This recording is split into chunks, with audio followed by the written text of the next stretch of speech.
गीता जी अध्याय 11 श्लोक संख्या 5, 6, 7, 8।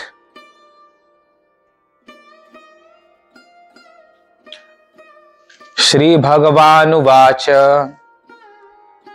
पश्य मे पार्थ रूपाणि शतशोऽथ सहस्रशः नानाविधानि दिव्यानि नानावर्णाकृतीनि च पश्यादित्यान् वसून् रुद्रा नश्विनौ मरुतस्तथा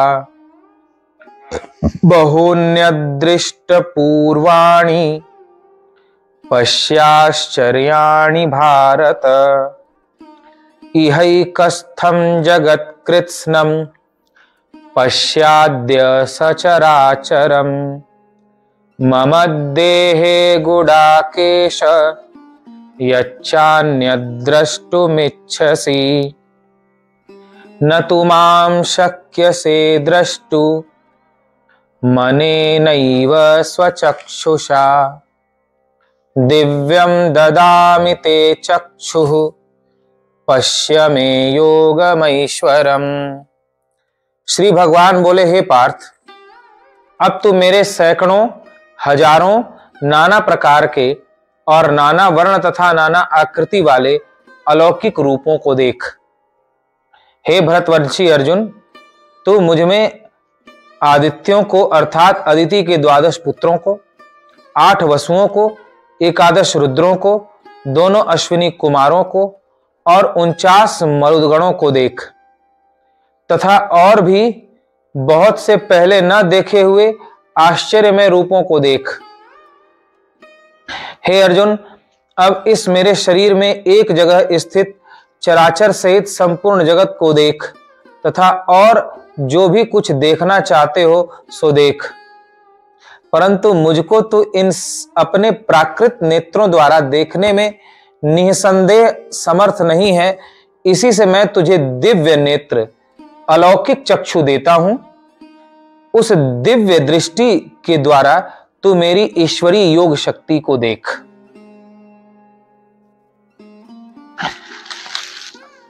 भगवान श्री कृष्ण ने अर्जुन के पास अपने ऐश्वर्यमय विभूतियों का वर्णन किया कि मैं नदियों में गंगा हूं, पर्वतों में हिमालय पर्वत हूं, वृक्षों में पीपल का वृक्ष हूं, और उपसंहार करते हुए कहा कि जिसमें भी कोई विशेष प्रभाव तेज गुण दिखाई पड़े उसे तुम मेरी विभूति जानना।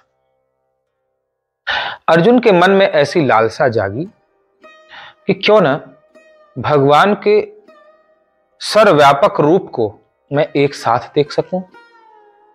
जो जो दिव्य रूप भगवान ने मुझे गिनाए हैं उन दिव्य रूपों का दर्शन मैं एक साथ कर सकूं। क्या ऐसा संभव है कि भगवान पृथ्वी में भी हैं, जल में भी हैं, वायु में भी हैं, अग्नि में भी हैं, आकाश में भी हैं, देवताओं में भी हैं, राक्षसों में भी हैं, ऋषि मुनियों में भी हैं, और वे ही परमात्मा गंगा में हैं, हिमालय में हैं, वही परमात्मा पीपल में हैं, गाय में हैं। तो मैं विभूतियों सहित भगवान के सर्वव्यापक रूप का क्या एक साथ दर्शन कर सकता हूं? अब अर्जुन ने भगवान को पहचान लिया है कि ये केवल मेरे रथ हाँकने वाले सारथी नहीं है, बल्कि जगत नियंता है। यह तो इनकी महती करुणा है कि इन्होंने सारथी होना स्वीकार किया, अन्यथा जिन्होंने अपने संकल्प मात्र से सृष्टि का सृजन किया है वे सारथी कैसे हो सकते हैं किसी के? भक्त के वशीभूत परमात्मा होते हैं। निश्चित रूप से ये मुझे अपना प्रिय भक्त जानते हैं, और जब उन्होंने मुझे दुविधा में देखा है तो कृपा करके मेरे रथ के सारथी बने हैं। और अब तो मैं यह अनुभव कर रहा हूं कि श्री कृष्ण केवल मेरे रथ के सारथी नहीं है, बल्कि मेरे जीवन के भी सारथी हैं। वे मेरे जीवन को दिशा दे रहे हैं। एक तरफ सफेद घोड़ों से जुते हुए रथ पर बैठकर मेरे रथ को दिशा दे रहे हैं और मुझे बता रहे हैं कि किनके साथ तुम्हें युद्ध करना है, किनके साथ युद्ध नहीं करना है। तो दूसरी तरफ मेरे हृदय में बैठकर मेरे जीवन की बागडोर भी अब संभाले हुए हैं। गीता का यह दिव्य उपदेश करके मुझे जीवन जीने की दिशा भी दिखा रहे हैं। मेरे जीवन रथ को भी यही हाँक कर ले जा रहे हैं, ऐसा करो, ऐसा करो, ऐसा करो, मुझे समझा रहे हैं। तो मेरे रथ के सारथी तो ये हैं ही, मेरे जीवन के भी सारथी हैं। मेरे जीवन की बागडोर भी इन्हीं के हाथों में है। अर्जुन अब तक सशंकित थे कि इनका कहना मानूंगा तो वो सही होगा या गलत होगा। यदि ये मुझे कह देंगे कि युद्ध करो, तो कहीं इनके कहने में आकर युद्ध कर लूं और बाद में पछताना पड़े कि मैंने गलत निर्णय ले लिया कृष्ण के कहने में आकर। कहीं ऐसा तो नहीं। अब तक थोड़ी शंका थी मन में, लेकिन भगवान ने जब अपने विभूतियों का वर्णन किया और पिछले अध्यायों में अपने स्वरूप का तत्व से वर्णन किया, मैं कौन हूं यह बताया, तब अर्जुन ने भगवान को अपना सर्वस्व समर्पित कर दिया। अपने जीवन रथ पर भी उन्हें बैठाकर अपने जीवन की बागडोर भी उनके हाथों में सौंप दी। अब अर्जुन के हृदय में दर्शन की उत्कट लालसा उत्पन्न हुई। क्या मैं इनके दर्शन का अधिकारी हूं? क्योंकि मैंने ऐसा कोई विशेष जप तप व्रत नहीं किया, ऐसा कोई योग साधन नहीं किया जिससे श्री कृष्ण का मुझे साक्षात्कार हो पाए। मेरी दृष्टि में तो ऐसा नहीं आता कि मैंने कभी इनकी सेवा की है, इनके लिए कोई तप किया है।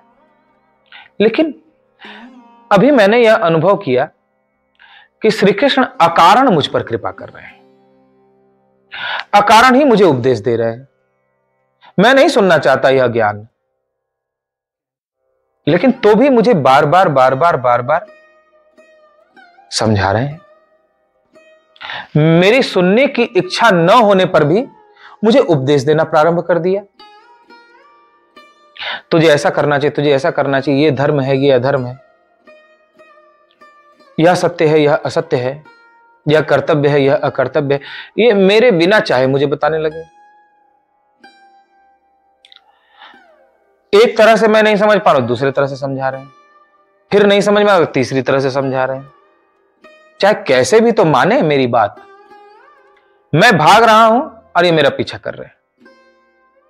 अर्जुन के हृदय में भगवान के प्रति अहोभाव जागा है कि जैसे बाल्यावस्था में जब बच्चा कुछ नहीं खाता तो मां उसके पीछे पीछे दौड़ती है, मना करता है लेकिन मां पीछे पीछे दौड़ती रहती है, उसको खिलाकर ही मानती है।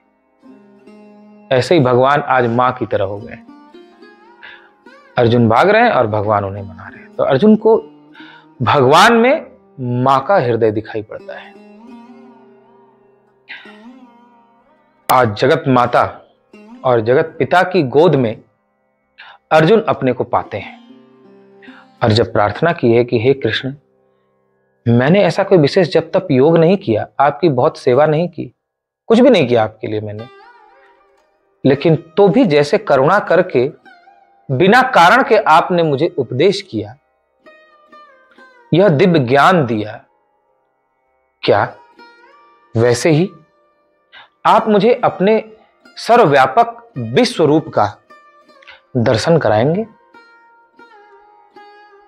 क्या मैं इस रूप का दर्शन कर सकता हूं? मुझ में ऐसा गुण कोई नहीं दिखाई पड़ता कि मैं आपके दर्शन का अपने को अधिकारी समझूं। लेकिन आप अकारण कृपा करके मुझे जैसे उपदेश कर रहे हैं, ऐसे ही क्या अकारण कृपा करके मेरे दोषों को न देखते हुए क्या मुझे अपने विश्वरूप का दर्शन कराएंगे? तब भगवान ने कहना प्रारंभ किया, हे पार्थ, अब तो मेरे सैकड़ों हजारों नाना प्रकार के और नाना वर्ण तथा नाना आकृति वाले अलौकिक रूपों को देख। मैं अब तुझे वह विश्वरूप दिखाने जा रहा हूं जिसमें सैकड़ों हजारों वर्ण हैं। सैकड़ों हजारों वर्ण हैं।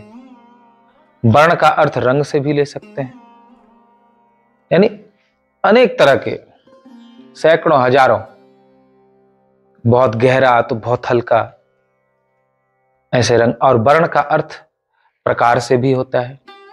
तो तुम्हारे सैकड़ों हजारों प्रकार के रूप देख, जिनके अनेक आकृतियां हैं, अनेक तरह की जिनकी आकृतियां हैं। अलौकिक रूप को देख, अलौकिक रूप, लौकिक नहीं। तूने अब तक जो कुछ भी इन आंखों से देखा है वह लौकिक है। अब मैं जो तुझे दिखाऊंगा वह अलौकिक होगा, यानी लोक में तूने ऐसा रूप देखा नहीं होगा, ऐसा रूप मैं तुझे दिखाऊंगा। हे भरतवंशी अर्जुन, तू मुझमें आदित्यों को अर्थात अदिति के 12 पुत्रों को देख। अदिति के 12 पुत्रों को देख। इसमें संतों ने आध्यात्मिक अर्थ बताया। अदिति के 12 पुत्र कौन है? बताया था पीछे, जो 12 महीने हैं वे अदिति के 12 पुत्र हैं। 8 वसुओं को देख। पृथ्वी, जल, वायु, अग्नि, आकाश, मन, बुद्धि, अहंकार, ये 8 वसु हैं। 11 रुद्रों को देख। 5 ज्ञानेंद्रियां, 5 कर्मेंद्रियां और 1 मन, ये 11 रुद्र हैं। दोनों अश्विनी कुमारों को देख। अश्विनी कुमार देवताओं के वैद्य कहे जाते हैं। दोनों नासिका में जो प्राण का संचार होता है, मानो वे ही अश्विनी कुमार हैं। और 49 मरुद गणों को देख। 49 प्रकार की वायु होती है।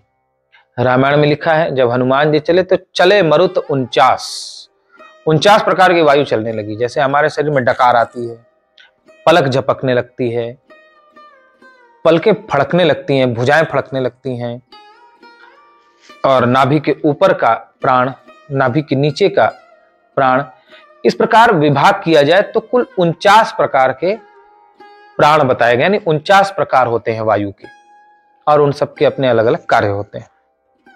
तो 49 मरुदगणों को देख, और वे बहुत से पहले न देखे हुए आश्चर्यमय रूप को देख, जो तूने पहले कभी नहीं देखा है, जिसे तू आश्चर्य से देखेगा, उसे भी तू देख। हे अर्जुन, अब इस मेरे शरीर में एक जगह स्थित, एक ही जगह चराचर सहित संपूर्ण जगत को देख। तू एक ही जगह सारे जगत को मेरे में ही देख ले। मुझ एक श्री कृष्ण के भीतर ही तू संपूर्ण चराचर जगत का अब दर्शन कर, और जो कुछ देखना चाहते हो सो देख। और जो भी तुम्हारी भावनाओं की मुझे इनको देखना है, उनको देखना है, किस ऋषि को देखना है, किसी देवता को देखना है, जो भी तू देखना चाहता है सब मेरे भीतर ही तू देख। सब तुझे मेरे भीतर ही दिखाई पड़ेंगे। चाहे रुद्र हो, ब्रह्मा हो, विष्णु हो, महेश हो, आदित्य हो, अश्विनी कुमार हो, या जो भी तू देखना चाहता है, मुझसे अलग कोई नहीं है। सब मेरे में ही निवास करने वाले हैं, इसलिए सब तुझे मेरे भीतर ही दिखाई पड़ेंगे। तू जिसको भी देखना चाहेगा, शिव को देखना चाहेगा तो शिव भी तुझे मेरे भीतर दिखाई पड़ेंगे। शक्ति को देखना चाहेगा, शक्ति भी मेरे भीतर दिखाई पड़ेंगी। जिसका भी तू दर्शन करना चाहेगा, उसे सब तू मेरे भीतर ही देख पाएगा। सब तुझे मेरे भीतर दिखाई पड़ेंगे। परंतु मुझको तू इन अपने प्राकृतिक नेत्रों से देखने में निसंदेह समर्थ नहीं है। मैं जो तुझे विश्वरूप दिखाऊंगा, तू अपने इन आंखों से नहीं देख सकता, इन चर्म चक्षुओं से नहीं देख पाएगा। ये जो तुझे आंखें मिली हुई हैं, इन आंखों से देखने में समर्थ नहीं हो पाएगा, क्योंकि ये लौकिक आंखें हैं, सांसारिक आंखें हैं। लौकिक आंखें लोक को ही देख सकती हैं। प्राकृतिक आंखें प्रकृति से बनाई हुई चीजों को ही देखने में समर्थ होती हैं। सांसारिक आंखें जो संसार में हमें प्राप्त हुई वो संसार की चीजों को ही देख सकती हैं, लेकिन मैं सांसारिक नहीं हूं। मेरा यह दिव्य रूप लौकिक नहीं अलौकिक है, प्राकृत नहीं अप्राकृत है, इसलिए इन आंखों से तू नहीं देख पाएगा। अलौकिक रूप का दर्शन करने के लिए अलौकिक नेत्र भी चाहिए। तो हे अर्जुन, मैं तुम्हें दिव्य दृष्टि देता हूं, अलौकिक चक्षु देता हूं। इससे तू मेरा ईश्वरीय योग शक्ति को देख पाएगा, इससे तू मेरे योग शक्ति को, मेरे प्रभाव को, मेरे इस विश्व रूप को देखने में समर्थ हो पाएगा। तो दिव्य दृष्टि का तात्पर्य है ज्ञानमय दृष्टि। जब तक किसी को ज्ञान की दृष्टि प्राप्त न हो तब तक उसे विश्वरूप दर्शन नहीं होगा। विश्वरूप दर्शन क्या है यह भी समझ लेना। संपूर्ण विश्व को परमात्मा का रूप देख लेना, यही विश्वरूप दर्शन है। जब संपूर्ण विश्व परमात्मा का रूप दिखाई पड़ने लग जाए तो यह विश्वरूप का दर्शन कहलाता है। लेकिन विश्व हमारे सामने है, हमारी आंखों के सामने यह सारा विश्व है, तो भी हमें भगवान कहां दिखाई पड़ते हैं? इस विश्व रूप में विश्व दिखाई पड़ता है, भगवान का यह विश्व रूप है ऐसा नहीं दिखाई पड़ता। तो कैसे दिखाई पड़ेगा? जब अर्जुन की तरह हमें दिव्य दृष्टि प्राप्त होगी। वह दिव्य दृष्टि क्या है? तो जब हमें ज्ञान दृष्टि प्राप्त होगी, सदगुरु के द्वारा जब ज्ञान दृष्टि प्राप्त होगी तब उस ज्ञान दृष्टि को ही दिव्य दृष्टि कहा जाता है।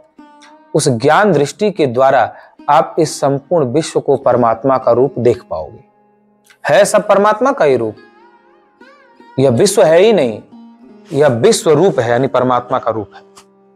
लेकिन ये लौकिक आंखें, ये प्राकृत आंखें, सांसारिक आंखें विश्व ही देखेंगी, विश्व रूप परमात्मा को नहीं देखेंगी, सारे विश्व में परमात्मा को नहीं देखेंगी। जब अलौकिक दृष्टि प्राप्त होगी, अलौकिक दृष्टि यानी ज्ञान की दृष्टि प्राप्त होगी, तब उस ज्ञान की दृष्टि यानी दिव्य दृष्टि के द्वारा यह संपूर्ण विश्व परमात्मा का रूप दिखाई पड़ने लगेगा। जो अभी विश्व दिखाई पड़ रहा है वह विश्व रूप दिखाई पड़ने लगेगा।